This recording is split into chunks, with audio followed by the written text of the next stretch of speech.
Okay, so since we're primarily online today, it's this should be an easy talk instead of the giant balancing act sometimes with doing this. And if anyone has any suggestions on hybrid meetings that they've seen that have worked really well, let us know. We're still exploring things. As we found out last week, we didn't have a professional version of Zoom, which cut us off at 40 minutes, which that was a delight. Especially since I was giving another Zoom talk in another building. But that's how things are in COVID. You just keep pivoting. So I'm going to go ahead and just jump in. This is a talk that I gave a number of years ago. When I went back to look at it, I was like, wow, it has been a number of years since I gave this talk. So it's definitely one that I want to look at refreshing again and giving maybe a version 2. Because it's a good talk. Adrian has said she's always enjoyed it. But let me see if I can start sharing the screen. And I think so. You know, this goes back to the old. I guess it was Timex watches for you know, it takes a licking and keeps on ticking. And it was just a run through of a lot of different trees that I felt were very well suited to our area. You know, many of these, a lot of this talk goes back to my days at High Point University, where I had 300 and some acres to keep sneaking a lot of trees in. And, you know, that was kind of a plant geek's dream of, oh yeah, we need to order 3 trees. Well, let me tack on another 20 that I'll sneak all over the campus. But it was fun kind of planting a lot of different things. And we're doing some of that here at Reynolda. We actually just had a delivery this morning of a number of different bald cypress that we'll be adding up at Coliseum. They're going in the ground today, so that's exciting. So this is kind of broken down into some different categories in terms of you know, shade trees, flowering trees, trees that you'd grow more for their form. And it definitely isn't comprehensive. There's a lot out there. That's why I feel like I could do a second version of this talk and just add a lot of new trees. So with that being said, you know, what we'll do is jump into, you know, trees that I look at. If you're looking for a shady, if you're looking to cast some shade in your yard and want to get coverage really quickly, these are some good trees that worked well for me when I was at my previous job. And just trees in general that I know industry-wide are successful. And one of them, I mean, this goes back to, you know, we always worried about Dutch elm disease, you know, was such a blight on the elms. And it turns out there are a number of ones that have been selected for being resistant to Dutch elm disease. This one actually goes back to not the university, but Princeton nurseries up in New Jersey. This was a variety they released decades ago that has ended up being one of the best for disease resistance in terms of being, you know, not susceptible to that horrible Dutch elm disease, and they grow quick. I mean, elms are quick growing trees. I think I got these in as 20-foot tall trees, and they jumped immediately.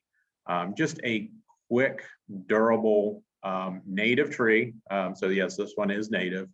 But Princeton Elm, you know, this was a great tree. There, if you go on to Google and just search for this and search the images, there's some great images of some streets lined with mature specimens of this, and it gives you that cathedral effect. So, you know, elms will get that arching shape to them, but like I said, extremely fast growing tree. These were not the biggest things that I put in, but they almost doubled in size while I was at the university. Sticking in kind of that same vein of elms, this one, you know, it's got some native elm in it, but this is one called Frontier. And when I was at, you know, High Point, of course, the school colors are purple. Now, you know, the Princeton elm will get yellow fall color. What was nice about this one, it's not as big a grower. Princeton elm will get, you're pushing 80 feet at least on, it's a big tree. Frontier elm is more of, you know, your 30-foot tall elm. But what was nice about this one, it was quick growing, it was durable. But one of the things that we really liked about it was it got purple fall color, which was really nice on it. And, you know, what I look at, someone had, you know, wanted to know about looking at nativity of whether it's native, you know, a native tree. A lot of these sites that some of these things go into, you know, a parking lot is not, I wouldn't say is akin to anything native around here, because it's surrounded by asphalt, it's baking hot. So what we want is really a tree that works. One thing that I see constantly is, oh yeah, let's put red maple, it's native. And they, you know, within 10 years, you might as well cut them down. They look horrible. They're stressed. They're in this hot environment. They're not happy. They'll end up getting a scale that's called gloomy scale. You'll start seeing the trunks get black, and it will absolutely cover the tree, slowly weaken the tree, and then either kill it or make you want to kill it. So, you know, that's why it's important to look at the right tree for the right place. You know, and if it's native, that's great. But I'm more interested in getting a tree that's going to thrive. So, you know, our next one, this is a little native, more native down further south, Nuttle Oak, or it used to be, I think, Texas Oak, Quercus Texana. But this is actually a variety that was selected by Bold Spring Nursery. And, you know, you'll have to pardon me. The naming of trees and of things has gotten so horrible. Of, you know, they give them these horrible cultivar names, but then a fancy trademark name. You know, so it was named Better Red, but the trade name on this one is one called Ruby Spring. And most of the Nuttle Oaks, and not just this one, they will get a wonderful, when they leaf out in the spring, they get fantastic purple fall color. I remember driving in Charlotte. I think this one was used a lot in some urban street tree plantings through Charlotte, and I could always pick them out because they were almost black. They're such dark purple trees, and this is an oak, so this is going to get big, and it's durable. It's built for the urban environment. You know, and again, you know, sticking with that purple theme at High Point University, that was the tree I chose to line one of the main entrances coming in. Now, the thing that was a little weird with it, and not to frighten you, is it's one of the last oaks that's going to leaf out. So in spring, when you're sitting there going, oh, is this thing dead? It just takes its sweet time before it leaves out, which in some ways that's nice. You don't get hit by a late freeze that does any damage. But it is one of the last trees to leaf out in the spring. But, you know, then there's, I think, another one out there called Sangria. And most of these are going to be more, you know, dealing with a landscape size job. They're not going to be something you go into a garden center. But if you see Nuttle Oak, that is a fantastic oak for our region. Just, you know, some of these ones have been selected for better spring flush color than others. Now, this is a tree that it's not native, but boy, is it built to take anything you throw at it. This is Acer Truncatum. This is in the whole tribe of trees, like you talk about Norway maple, that whole clade of trees. You can always tell when I had to learn plant ID, you know, if you break a leaf off, it has a milky sap to it. That's how I could figure out that this was one of those ones. And what's nice about this is, you know, you look at a red maple in August, the leaves look tired. It's not that beautiful green when they leaf out, that lustrous, you know, Kelly green. They just look tired. This photo of that leaf on the left-hand side of the slide, that's mid to late summer. It still is that glossy dark green. It's a tough, durable. You know, this is an oak tree size. This is, you know, just like most of your red maples, a little bit on the smaller size of maples. But truncatum's actually being, you know, made more and more available.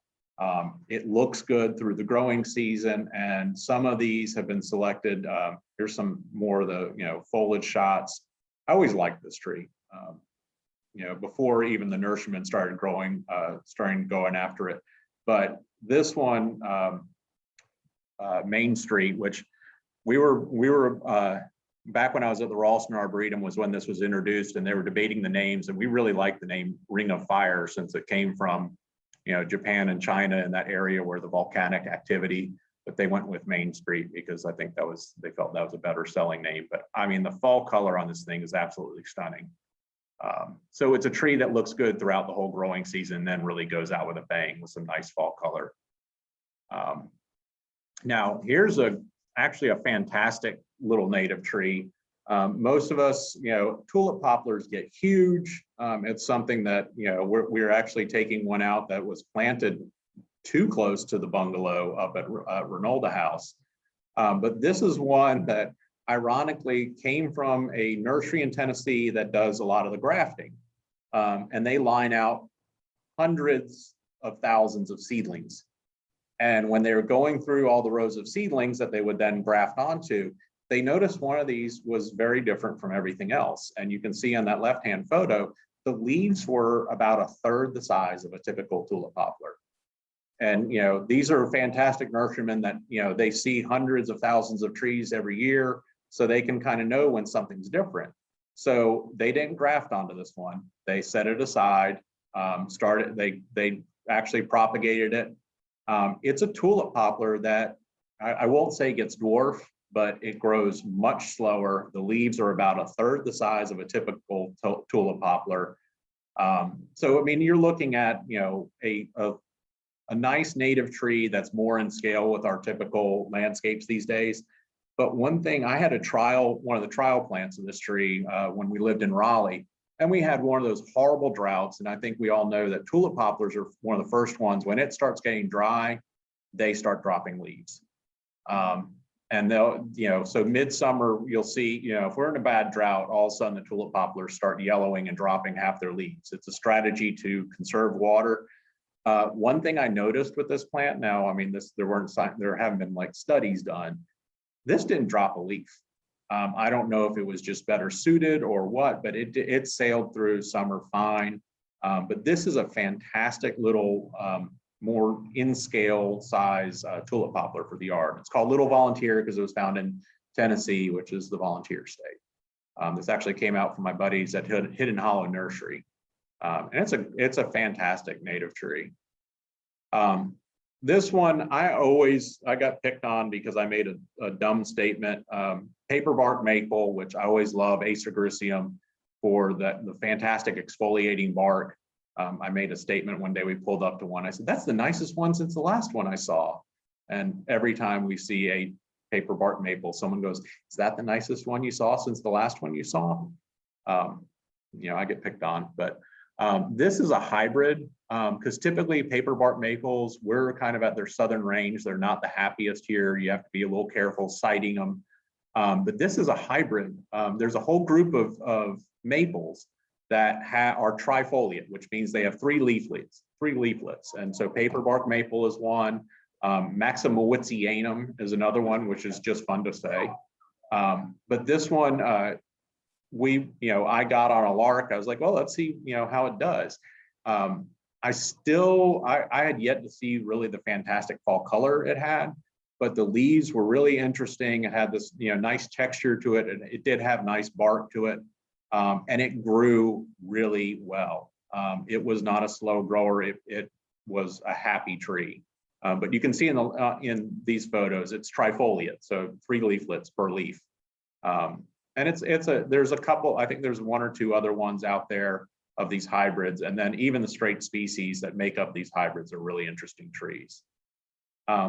One native tree that, it's difficult in terms of planting because we always joked it's this weird ericaceous death that hits anything it seems in the blueberry family, which are rhododendrons, that they can be a little finicky, which is why they aren't as widely planted. But if you can get a sourwood planted in your yard, they absolutely were off the charts this fall in terms of fall color. They're great. They're great native trees. They're great for pollinators. Sourwood honey is one of the prized honeys. It's I still have yet to get a chance to taste some, but I always hear that touted as sourwood honey is one of the better tasting honeys. And I love it when you can get this kind of dual effect of really nice fall color with it, with the flower scapes still hanging on it. I did learn that with our house, we have one planted right next to the pool, which is not a good thing because those little flowers drop off in the middle of summer and then you have to skim them out all the time. So I might be doing some selective pruning on that tree. I do have many others on the property, so I might be able to afford to lose one. But it is a great tree, but just be aware it's not the easiest thing to transplant. They just are finicky. Another native tree that these really went through a surge in popularity is Tupelo or Nissa. Another common name is black gum. There were a number of different selections that came out. They are somewhat susceptible to this foliar leaf spot, and that was one of the reasons this one was selected. If you look at it, I mean, those leaves look like they've been lacquered. Just really, really clean foliage, a good grower, a nice native tree. And this one, it never stood out to me. I kept waiting to see this where red rage would really jump out at me of the fall color.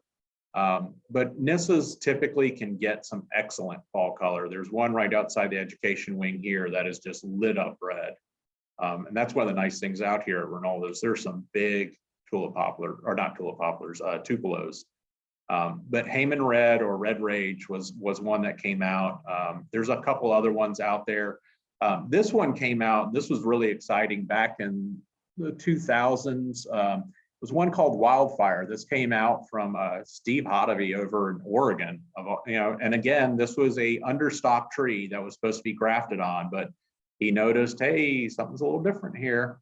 And this one actually does not really get great fall color, but what it does do is that new growth is this wonderful kind of reddish bronze almost. So you get this hue to the tree. So it's kind of you're trading off. You aren't going to get as great fall color, but you get this nice color to it throughout most of the growing season. So that's Nissa Wildfire. It is a great tree. I just remember it was so frustrating. We got one of these when I was at the Ralston Arboretum. We promptly planted it out and we were proud of it. And a mockingbird landed right on the central leader and snapped it right off. So we had to do some corrective pruning. But sometimes Mother Nature likes to let us know who's boss. Sometimes, all the time, she lets us know. Another thing to look at are some evergreen trees. And I will go ahead and say, I'm not the biggest fan of our southern magnolias. I know my dad, who's on the call, is not a fan of them either because they drop leaves what seems like 13 months out of the year. So you're always raking them up. They don't break down. So if you're going to put one of these in your yard, I think it's important to site it where, properly. My personal preference, I can't stand it when people limb these things up because then it's like, oh, now you have to clean up underneath it all the time. I love them when they're out on this, big property and they can, the branches drape to the ground like the old one here at Reynolda that kids just love playing in. But there are some nice selections that tend to get a little bit more constrained in size. This is one, like I said, I don't know how to pronounce TMGH. Those are those horrible cultivar names that some of these marketing companies come up with, but Alta is the trade name. And this one I can usually identify this one in a landscape. It's got smaller leaves, they're more narrow. It is a tighter growing southern magnolia. Flowers are just like any other southern magnolia, but that's a nice one. This one came out, Southern Charm is the cultivar name. This came out of, I think, Headley Nursery down in South Carolina.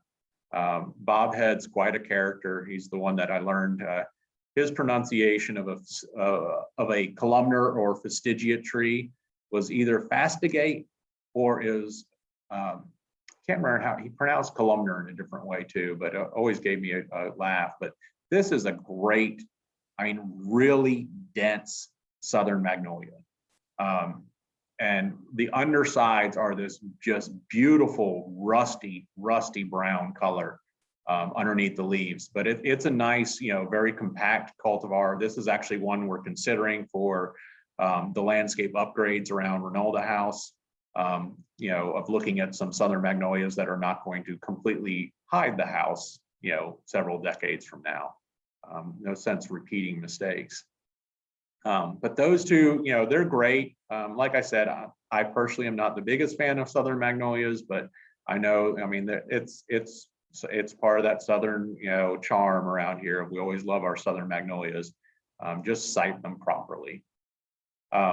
Now, our Sweet Bay Magnolias, I do love these. And what's interesting about Sweet Bay Magnolias, there's really two varieties out there. You can see the botanical name, Magnolia virginiana, variety australis. And variety australis is the evergreen form of our Sweet Bay Magnolia. So if you're looking at botanical names, when you're choosing something, if it's virginiana, variety virginiana, those are the ones that drop their leaves in winter. Variety australis holds on to leaves. I don't know. I think they don't feel like it's justified to be two different species, but it's something that's important to know if you're picking a tree, of going, doggone it, I wanted this evergreen. Well, maybe it never was supposed to be. But this is a cool one that came out called Sweet Thing or Perry Page, and it doesn't want to be a tree. It wants to be a large shrub. And that's how it grows, as a big, I always joke about, a green meatball is a green meatball. This is a big green meatball. So it doesn't really get that tree form. It just becomes a large, rounded evergreen shrub with those, I always felt like the flowers on our Sweet Bay Magnolia smells like lemon pledge. That's what sticks out in my head. Maybe if my mom didn't, I guess that's because that's what she used as a furniture polish. Maybe another brand sticks out in other people's heads. But this one I always thought would be a good, good hedging material, because you can prune these things pretty hard and they respond very well to it. So Sweet Thing is more of a rounded growing evergreen Sweet Bay Magnolia.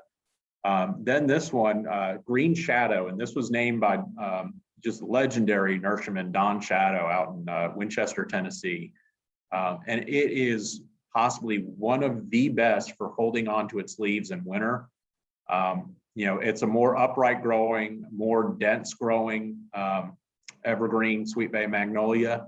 Again, the flowers are typical of the species. And again, this is native. Both these magnolias were. But this is fantastic if you're looking for an evergreen tree. This is the parent plant out in Tennessee. And I've been out there in the middle of winter, freezing my rear end off, and that thing is as dense, it doesn't drop any leaves. It's a fantastic plant. And it's getting more and more known out in the trade in terms of, you can track it down. Most of these trees you can find, especially with the help of Google these days. Another plant that, if you're fond of the Reynolda landscape, you're fond of Deodar Cedars. I grew up with a huge one in our front yard. I always loved this plant. This one actually, when you think of the blue Atlas cedars, especially the weeping ones, that blue color in the landscape is just fantastic. Well, typically in our heat and humidity, blue does not hold up well, because part of it is that blue comes from a wax layer on the leaves, which melts off in the heat. But this one was selected by Ralph Rushing down in, I think he's in, I want to say he's in Semmes, Alabama, but he's down in Alabama, which is hot.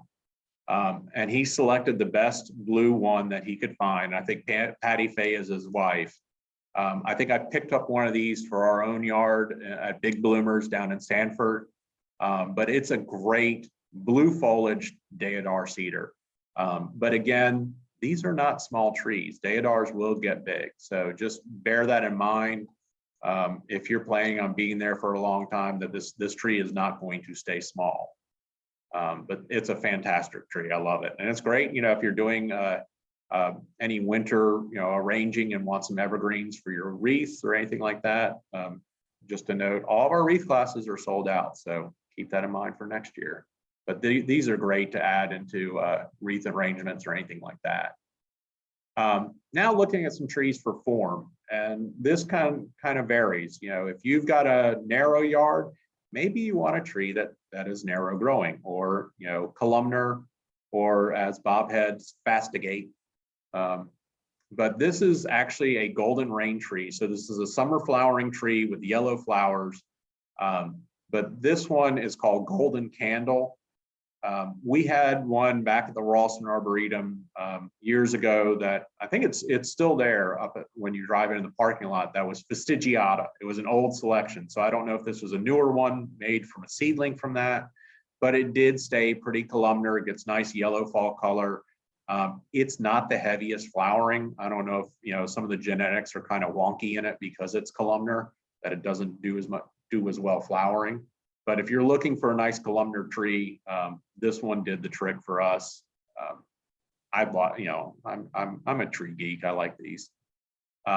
This is one I still have got to see if I can get a hold of a photo of the original tree. This again was found by Don Shadow out in Winchester, Tennessee. He was out in the woods somewhere, came upon this little pond or lake, and noticed this sweet gum that was growing at first he thought it was like a dead tree with ivy or something, because it was just a beanpole. And it was a beanpole that went about 30 or 40 feet in the air. And he got up closer and saw that it was a sweet gum.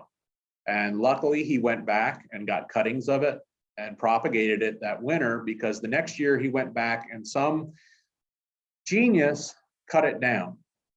So thankfully he propagated it, because, and this thing was laying into the pond. They dragged it out and measured it, but it's our native sweet gum. It'll get, I actually just saw 2 different people post photos of this yesterday on Facebook. One had glowing red fall color. The other one had yellow fall color, that's sweet gums. They are kind of all over the board. Sometimes you'll get purple, but this is Slender Silhouette. And the question I always get is, does it get gumballs? Yes, it gets gumballs. They just fall in a smaller circle. But one of the cool things that's happening right now, Denny Werner at NC State University actually was growing out some seedlings of Slender Silhouette. And so he's trying to select one that's a little slower growing, because the only problem with Slender Silhouette is it grows quickly, so you get kind of weak stems. So sometimes, it's going up straight, but then you've got this wonky arm that's sticking out that you might have to prune. These seedlings that are going to, that he's been playing around with will be a bit slower growing, so it'll hopefully keep that form even better. I don't know if you'll ever get a completely fruitless one, but like I said, they don't fall all over the place. It's just a small circle around them. But it's a great native tree. I've seen some. There's on Highway 66 heading out of Kernersville going south. There's a development where these are lining the drive coming in that look really nice. But it's a great tree if you got narrow spaces or just some interesting form in the garden. This is an oak that, I think we all look at. There's the English oak. It was actually the first tree that JC planted at the Ralston Arboretum when he was there. He planted a columnar English oak. And unfortunately, they just had to cut it down, and they held on to it as long as they could. But English oak is not the happiest camper in our climate. It'll get covered with powdery mildew, and it just doesn't look happy. Well, the good thing is Quercus bicolor, which is our swamp white oak, has extremely clean foliage. Again, it looks like it's been waxed. It always looks, nice and shiny. So I don't know exactly how this cross was done, if they just had them growing next to each other and started growing out seedlings, but this is a hybrid between English oak and our swamp white oak, which is a native oak. But this is one called Regal Prince, and it is a fantastic, it's not as tight as like Slender Silhouette, but it's just distinctly upright, really clean foliage. It's really good grower. And it kind of, I think this was the one that really started all of a sudden this rage of a whole bunch of columnar oaks started coming out. And it's kind of the trend with our industry. Someone gets a hit and then everyone jumps in with their own version of it.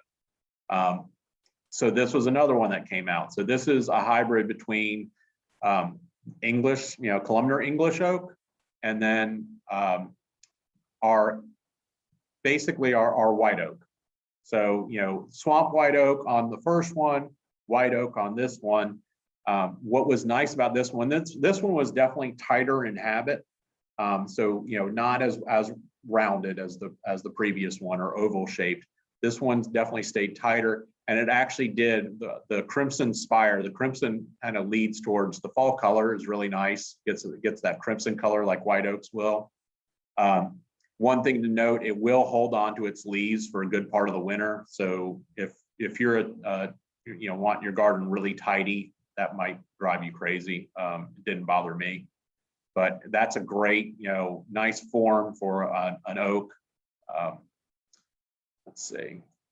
This was a fun plant. I mentioned Denny Werner earlier. He's the one who's behind all these phenomenal red buds that are coming out. Well, before he was a redbud breeder, he was the peach breeder for NC State University. And boy, if there's one thing I missed being at NC State, it's during the summer when the research farms would bring in the peaches for evaluation. More peaches than you can throw a stick at. But he played around, and Denny I loved him as a professor. He always was, interested in deep questions. So he played around with this, and he got a series of columnar peaches. They were the Corinthian series. This just happens to be Corinthian pink. So Corinthian pink had purple leaves, upright habit, pink flowers. There was Corinthian white that had green leaves, white flowers. Then Corinthian mauve, which had pink flowers and green leaves. So it was a little series of peaches. I was enamored with them. That we had a whole different set of them at the Ralston Arboretum for many years. It is a peach, so it can have some of the peach problems of borers and things like that. But I loved it as kind of an exclamation point in the landscape on its own. Or if you can see in this photo, I lined a walkway with a whole series of them. And this is one that I know I've seen available a number of times and I think it's Panther Creek Nursery out in Raleigh. It's one of the wholesale nurseries usually carried this. But, those wonderful peach flowers in spring, but then, with that one, purple leaves and an upright habit. So it kind of checked a lot of boxes for interest in the garden. Now, I mentioned at the beginning of this, a bunch of the bald cypress that we're doing right now. We've put a lot of these over at the along Coliseum. They just came in today. This one will be added later, but this is a bald cypress called PV Minaret. And it's actually, I would call it a dwarf bald cypress, much more compact in habit. I mean, the architecture is really interesting. This was a planting I did at High Point where I got 3 different sizes and grouped them together to kind of mimic a grove. I've seen my buddy Todd Lassane take this plant and prune all the side branches off of it. So it's just the central trunk, and they'll resprout from that trunk. So you could have a lot of fun with playing around with this. I might do that with some of these that we plant, where it'll be like a green telephone pole. But this is a fantastic bald cypress that's going to be, nicely shaped for the garden, and you can prune the daylights out of it. This is there's a number of different ones out there. This is a hornbeam. Carpinus betulus is the English hornbeam. This is one called Cornerstone. There's Fastigiata that I've seen in a couple different areas in town. They get great, yellow fall color. I have yet to see anyone find an upright form of our native hornbeam, which is a shame. I've seen some nice selections coming out for fall color in our native hornbeam, but if you're looking for a columnar one, this is what you'd have. Going back to bald cypress, this is one that came out of all places, our native bald cypress. This selection came out of New Zealand. It's a weeping bald cypress called Cascade Falls. And it's a cool architectural plant. It'll only get as tall as you stake it. So, if you stop staking it, it's not really going to go much higher. But it's something you can play, I would look for one that was grafted low so you can kind of snake it up and make it more interesting. I can't stand it when people graft a weeping plant on a straight stem. It looks like a tree on a stick, popsicle stick or something. It just looks weird. But this is one that came out, like I said, good Lord, early 2000 maybe. But then all of a sudden, oh yeah, there's another weeping one out there. And me being the plant geek I am, I'm like, well, let's see how they're different. So this is falling waters. So what's unique about this one is it keeps growing up. And so you don't have to stake it. It just keeps going up, but all the secondary branches weep down. So it's, I'm going to plant both of these up at Long Coliseum. I've got some tricks up my sleeve for that little project, but I definitely want to do 2 of these as kind of like the goalposts up there. But it's a unique native bald cypress. Definitely structurally, it's interesting. And I love bald cypress. It's a good addition to the garden. They're durable. So looking at some trees for color, this kind of ranges. This is one, we think of Cornus, and I hate to break everyone's bubbles. The horrible taxonomists have gotten hold of Cornus. So our wonderful Cornus Florida, our native dogwood, is now Benthamidia Florida. I'm sorry, I didn't do it. But yeah, they have totally changed dogwoods. But this is one called Cornelian Cherry. This is not native, but it is, if you're looking for a multi-season interest tree, this is one for you. One of the nice things about it, there are some varieties out there. This is one called Aurea that has gold foliage. It will fade midsummer, but when it leaves out in spring, it's brilliant gold, which is kind of mimics the flowers on Cornus moss or Cornelian cherry. You can kind of see on the right-hand side. We always tell, it's always one of those things to have someone look at our native dogwood and say, what's the color of the flowers? And everyone goes, oh, they're white or they're pink. No, they're yellow.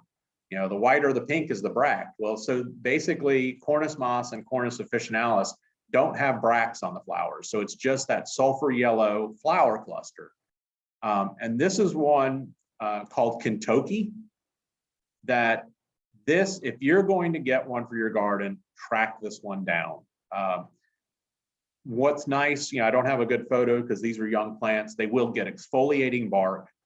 The reason they're called Cornelian cherry is they actually get fruits that are red, that are, look like cherries. They're grown in Russia as a crop, as an edible crop. But this is the summer leaves on Kentucky. And this is what it looks like all the way up till it starts changing fall color. It looks perfect. Glossy, dark green leaves, looks like you've waxed it. It just, I got more and more impressed with this plant as it grew. And then as if, yellow fall, yellow flowers early spring, then you get, some of these that have yellow, leaves or this beautiful glossy dark green, and then the fall color. You can see one of those little red cherry fruits on it, but almost purple black fall color on this plant. It's still, I don't know if it's just not the easiest thing to propagate, but I'm looking for it because I want it here at Reynolda, but I want it for my own personal yard. But there's so many varieties out there that are starting to get offered now that were some of the Russian selections. So some that were grown for fruit size. So I'm kind of curious to play around with it, but it's a great early spring flowering tree, and Kentucky is just heads above everything else. If anyone came from the north and remembers Crimson King Norway maple, which actually is pretty invasive, and thank God it doesn't really do well here. But it was always a great purple foliage tree. They actually have a cross between that and that Acer Truncatum I mentioned earlier. So you get heat tolerance into it. But this is Crimson Sunset. So it's a great purple foliaged, medium-sized tree. And I planted this to see how it would do because, marketing's one thing, but proof is in the pudding of actually growing the plant. But it held up that purple fall color really well throughout our summers. So that's a nice one to add for some color in the garden.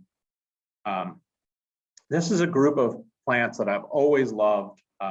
The snowbells or Japanese snowbells, Styrex Americanus. And there's one out there called Pink Chimes, and there's a couple other pink flowered ones. I will say if we're having a warm spring, You might have to squint a little bit to see the pink because it's not as pink. If we have a cool English spring, that pink will really pop. I actually visited a Japanese nursery that all he was doing was breeding pink flowering Styrex. It was really interesting to see of what the best one would be. But this is pink chime, so it's a medium, dogwood sized tree, fragrant flowers, kind of around beginning of May. And there's a number of other different Styrex out there. This one is called Evening Light. And this one was selected, and I'll show you the next slide. It's got purple black leaves when that leaves out. Now, Brilliant Me put it right next to a brick wall, so it's getting every ounce of radiant heat. So that did tend to bleed the color out a little bit, but I was pretty impressed at how well it held the color despite that. But you can see that the new flush of flowers, the calyx that's on top of the flower was purple, and then the leaves were purple. So I really like this plant. Now, if you want a native Styrex, we actually do have 2 native Styrex in the Carolinas. So this is Styrex Americanus, but this is a really cool variety. I first was introduced to this when I worked for Tony Avent, but it's Styrex Americanus variety pulverulentus. But it basically, the leaves are almost bluish green. And they feel, if you rub them, they're soft like lamb's ear. But this is a fantastic small flowering native tree. You can kind of see the leaves. The photo really doesn't do it justice, but absolutely covers itself in flowers.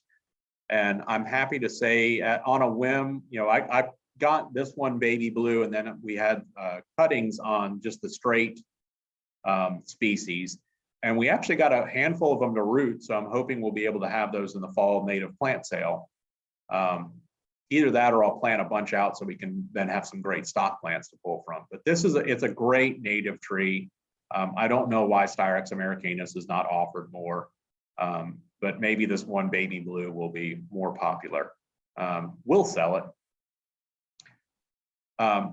Dogwoods, I could do an entire talk on dogwoods, but this is one years ago, Rutgers, who they're some of the leaders in dogwood breeding. Unfortunately, our native dogwood is plagued by a couple different problems. It gets anthracnose, it gets powdery mildew, enough to the point that it can often kill some trees. Well, the Japanese dogwood, Cornus cusa, it pretty much has no problem with that. It doesn't get anthracnose, it doesn't get powdery mildew. Well, Rutgers crossed the Japanese dogwood with our native dogwood, and you got the Rutgers hybrids. Well, those are well and good, and it's kind of fun. This is again why I promote diversity. If you plant our native dogwood, one of the Rutgers hybrids, then Japanese dogwood, and then the evergreen dogwoods, you can have dogwoods blooming from April to June, because they'll pretty much go in that sequence of native dogwood, hybrid, Japanese dogwood, evergreen dogwood. But that being said, out of those Rutgers hybrids, which they're phenomenal plants to begin with, Don Shadow yet again found this really, he was growing one of the hybrids called Celestial, and something caught his eye, and he went up to it closer, and it was a variegated sport on the tree. So this has a green leaf with this gold margin to it. And it is hands down the best variegated dogwood, I think, out there right now. And I don't have a photo. Those edges that you see in gold go almost fluorescent pink with fall color. It is just, if you can get your hands on this plant, get it. It's just a fantastic, the leaves are clean. It looks great during the summer. It flowers, it gets great fall color. As it gets old, it'll actually get exfoliating bark. So, I mean, how much more can you ask from a tree? It's called Celestial Shadow. Let's see. So this is actually one of our native cherries. Actually, it's a choke cherry. Try marketing with that name. But this is a really cool plant because when you think about most purple leaf trees or things that are purple leaf, they leaf out and they're purple. And then as our summer goes along, they get less and less purple. You think about forest pansy, red bud, a number of different things. This is a little bit of an oddball. It leaves out green and then goes to purple. You can kind of see that you're seeing on the left-hand side, that's more of the spring foliage coming out, which is, green, like any other normal choke cherry, but then it transitions to purple and it gets darker and darker and darker. So it's a great purple leaf version of our native choke cherry. So, if you want a native plant and want to amp it up a little bit, this is a great route to go. It's also, there's one called Schubert. I think Canada Red and Schubert are the exact same plant. I don't know what the origin is between those two, but it's a great plant, and it'll get the fruit, that the berries that the birds love. So this is something that if you can track down, it's a great plant. This is a weird oddball that I was lucky to be actually part of the effort that created this. So many of you may have heard of Franklinia, which is a tree named for Ben Franklin. It was found when the Bartrams were camping along the Altamaha River down in Georgia. They camped for the night. They woke up in the morning. Here's this amazing tree with these wonderful white, camellia-like flowers. They were enamored with it. They grabbed seed. Then they moved on doing their exploration. They came back, years later. They couldn't find the tree. It's never been found in the wild ever again. So this is one thing that I like to say. Horticulture is the reason that Franklinia is still on the planet, is because of horticulture. Well, Tom Rainey, who I think is one of the most amazing plant breeders in the country, he was sitting there thinking about Franklinia. Well, one of its closest relatives is Gordonia, which is our, I'm trying to remember the common name for it, but it grows down on the eastern part of the state. Well, they're closely related. So he crossed Franklinia with Gordonia. And unfortunately, because of the rules of nomenclature, there are rules, you got this wonderful name of Gordlinia, because the first name has to be, I think, the female parent. The second part of the name is the male parent. But he created this cross. So, Franklinia, which is very difficult to grow, if you plant out 10, you might get one that actually lives for a while. But this thing has hybrid vigor. I've been seeing a friend that's up at the University of Maryland. Theirs is still flowering right now. And what I learned when I worked for Tom, it's got this weird trait that's more of a tropical tree trait where the fruit forms in fall and then goes through winter and then doesn't ripen until the next year. And that's a trait of more trees from the tropics than up here. But this plant will keep flowering. And so, Tom wasn't satisfied enough just to create that cross. So you first had Gordlinia grandiflora, which is cool in and of itself. Then, the mad scientist that he is, doubled the chromosomes. So suddenly you got bigger leaves, you got bigger flowers, and that's the one he's named Sweet Tea. And that's this one right here.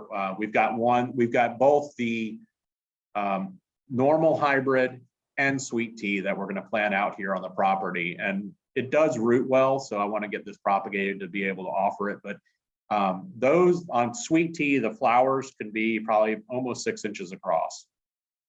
It's just such a cool plant. And if you haven't gotten keyed in now, I'm all about cool plants. This is a weird one. So many of us are familiar with catalpa, which is Indian cigar tree. A lot of people, if you fish, people love catalpas because of catalpa worms. This is closely related to it, called desert willow, and this grows out more in Arizona. But I just want to plant it because it's named Bubba. But it gets these really cool flowers that are this kind of, I'm horrible at describing color, but the lips are almost ruby red, and then the rest of the flower is pink. And it'll flower all summer long. And you know, when I first got introduced to it, it's not the most, it's a unique tree to have in your garden. It's not the best form or anything, but it'll flower quite a bit. I've since learned that there's white flowered ones, there's different grades on color. So we have a white one here that once it gets bigger, I'll plant it out. But just a really interesting native to Arizona. That's why they call it desert willow. I think Richard Olson was trying to do more breeding with this because there's a weird hybrid between this and catalpa. And it was trying to get catalpas that were a bit smaller that had different flower colors. Japanese maples, we all love Japanese maples, and there's so many different forms. I mean, that's about 10 talks right there. But if you're looking for a good purple leaf Japanese maple for here, Moonfire is one of the best ones out there in terms of, I think, you know, a couple professors kept trying out different Japanese maples of what holds the color best. Moonfire is one of the better ones out there. It's a quick grower, but it'll give you that purple color all season long, and then almost red fall color. Another one that was always one of my top favorites in terms of Japanese maples is Seriyu, which it's a green Japanese maple. It grows quickly, but I always love the texture on this because it's really finely dissected leaves. So it's real nice, fine texture. I've got one of these planted at my parents' house, and it's kind of got a reddish purple fall color right now. But it's a quick growing dissected leaf upright maple. How's that for a common name? But it's a good one, and it's one of the more common ones out there. Here's one of our natives, and this is a plant that red buckeye. It blooms right about the time that the hummingbirds are coming through.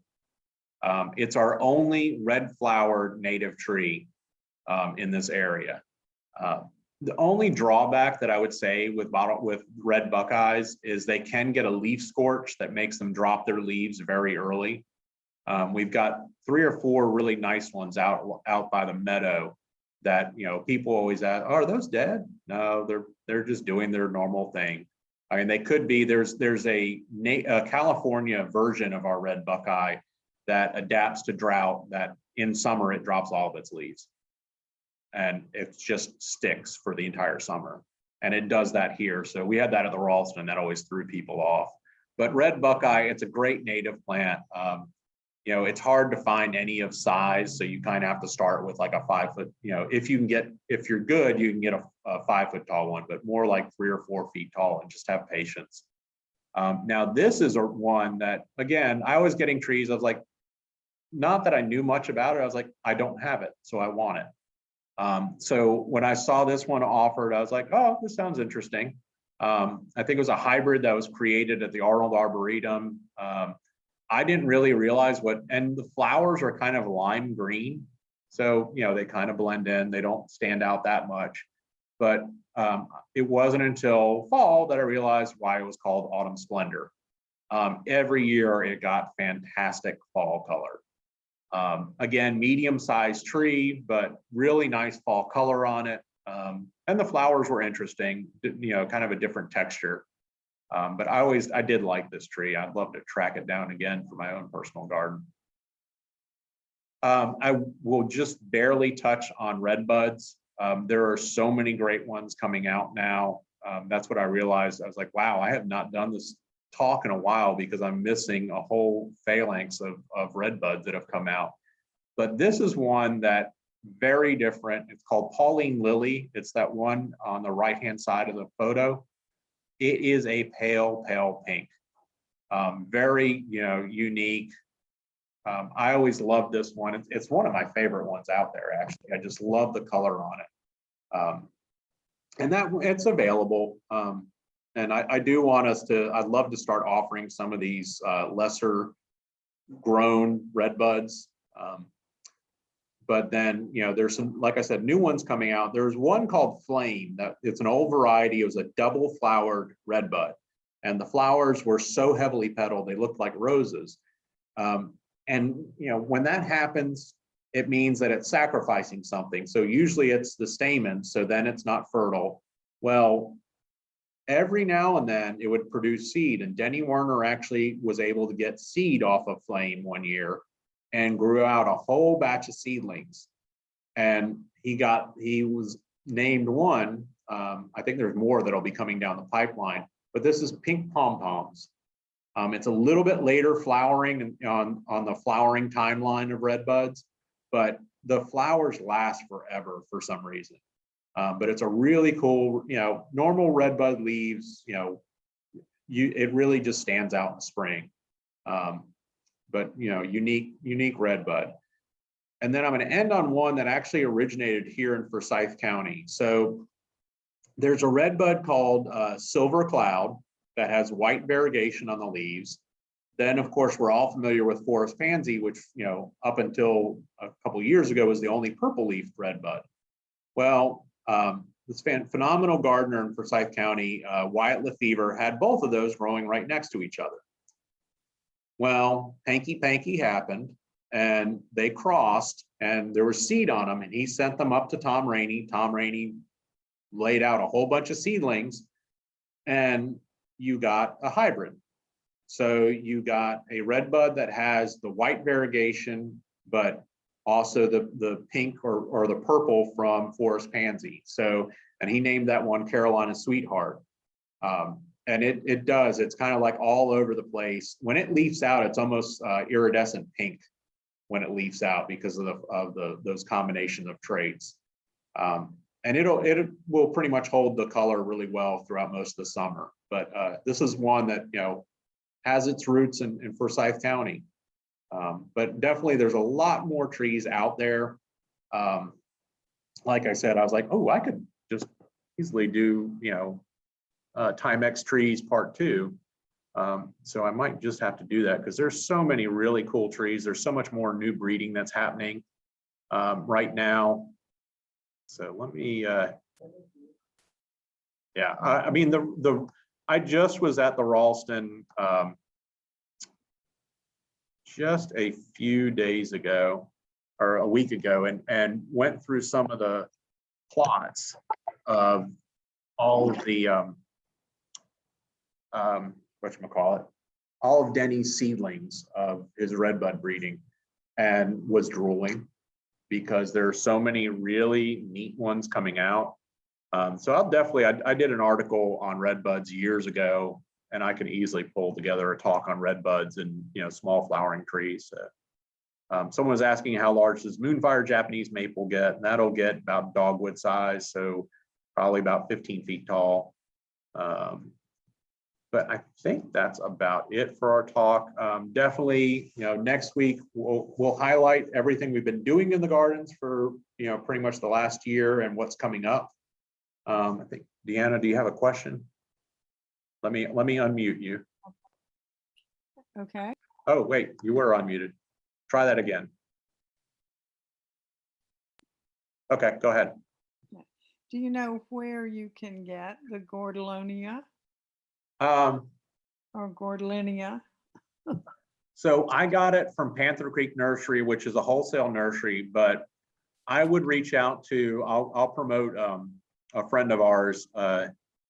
Christina Larson has Guilford Garden Center in Greensboro, and she's always been fantastic about getting really cool things in and she also does a lot of natives, but I think you can make a case that Gordonia is native because Franklinia was probably native and Gordonia's, Gordonia is native. So, hey, you know, it's just 2 natives that are in one package. And the pollinators do love it. So Looks great. it's a neat plant. I can't wait to get these planted out here. And I actually have Gordonia and I want to get some Franklinias. So I might have to get like 20 so we can get one to live. Best tree to plant for the environment, oaks. Ironically, oaks is one, if you're looking for something specifically for the environment, oaks is probably the best thing to do. I think there have been studies that oaks support about 600 different species of not necessarily pollinators, but if you look at where, as a foundation plant, the caterpillars eat it, the birds eat the caterpillars, circle of life. But definitely, next week will be fun to kind of highlight what we've been doing and what's coming up, because it's a busy time right now. They have completed the circle around the meadow with my water line, so we can start planting up there. The boardwalk has started. My bald cypress, my first round of bald cypress came in today, so those are getting planted. Just a lot of really exciting things happening. And tomorrow starts the holiday plant sale. So if you're looking for poinsettias and you want to feel good that they're supporting something good, it does support the garden. So that starts tomorrow. The sale will run pretty much 10 to 4, Monday through Friday. The holiday stroll is going on in the village this Friday, so it'll be from 5 to 8. So we'll have the greenhouse open late, doing some more poinsettia sales, and you can also come into the greenhouse. And unfortunately, all the wreath classes are sold out. We had 3, and then we opened one up, and it sold out in a day and a half. So unless I can clone Michelle, we're not going to add any more. But that'll be something to keep an eye out for next year. But good things happening here at Reynolda, so we hope to see you out here. Can I ask one question before we go? Absolutely. So I've been really interested in red twig dogwoods, and you didn't talk about those, and I'm just curious how well they do around here, if you have thoughts on them. So red twig dogwoods are, they're more shrubby, so they're not going to be trees. They can be temperamental. Okay. They're not the happiest in our heat. Okay. If you're looking for color in the garden, from a color twig dogwood, there is one called Midwinter Fire that is hands down the best one in our area. It's kind of more oranges and yellows and reds together on one plant. But we've tried a couple different ones. I think Garden Glow has done okay for us. That's a gold leaf version that has red stems. But you'd want to look for Cornus alba does okay for us. Definitely stay away from Siberica. That's just cruelty to put it in the South. But yeah, unfortunately, the red twigs are not the happiest things down here. Thank you for clarifying that. Yeah. Okay, so my other question is, I don't have enough space for all the trees I want to plant after hearing you talk. And so for suburban neighborhoods where you have neighbors and trees get too big for your yards, do you have a favorite with that context? I mean, I smaller want all of size them. Trees. I mean, I'm are you looking for something like a smaller size tree, right? Yes, just what are you looking for it to do? To provide shade? a little shade, a little boundary between neighbors, and filling in for, large trees that just get too much near houses, right? So, so I don't want one of those. Something that, is beautiful year round. I love red, purple leaves, but I mean, many of these seem to fit the bill, but just many of them were too big for, close neighborhood situations, I think. Yeah. I think, well, someone was saying, what would be the best native tree to replace Bradford pears? That purple leaf choke cherry is a good, medium-sized tree. I mean, stay away from your elms and your oaks, because those are going to get big. Okay. But and dogwoods and things like that are almost too small, so you need that medium size. So some of your maples will be good for that. What else? Maples are a really good moderate growing tree. Okay. Why am I blanking out? Too many good choices, I think. Well, yeah, I mean, it's just like, well, just get more land. Yes. Sassafras. Sassafras is a fantastic tree. Transplanting it is not the, it's almost, just pray a bird poops in your yard. Because they don't transplant well. That's one reason you don't see them sold that much. But yeah, if you can find sassafras, it's worth a chance. The only thing that scares me right now, and I haven't heard it talked about, is there is a disease called Laurel Wilt that was moving from, I know it was in South Carolina, it was moving this way, and everything in that family is susceptible to it. Yeah. I don't know where that one came from, but I haven't heard about it I haven't heard mention of it recently, so I'm kind of hoping maybe it died out. But I mean, we were so paranoid at one point about sudden oak death, and that really stayed on the western part of the state of the country. We didn't really see it here, but I know Laurel Wilt has been talked about. Trying to think what else. Well, I wonder about the Shantug Maple that you mentioned. Main Street seemed to be in that middle category size-wise and really dramatic. It is, yeah. Shantug Maple, Acer Truncatum is a good one, and it's tough as nails. Okay. This was great. Thank you so much. Oh, well, I hope y'all enjoyed. Good. Thank you lots. We'll see you next week. It's me again. Thank you. Thank you, John.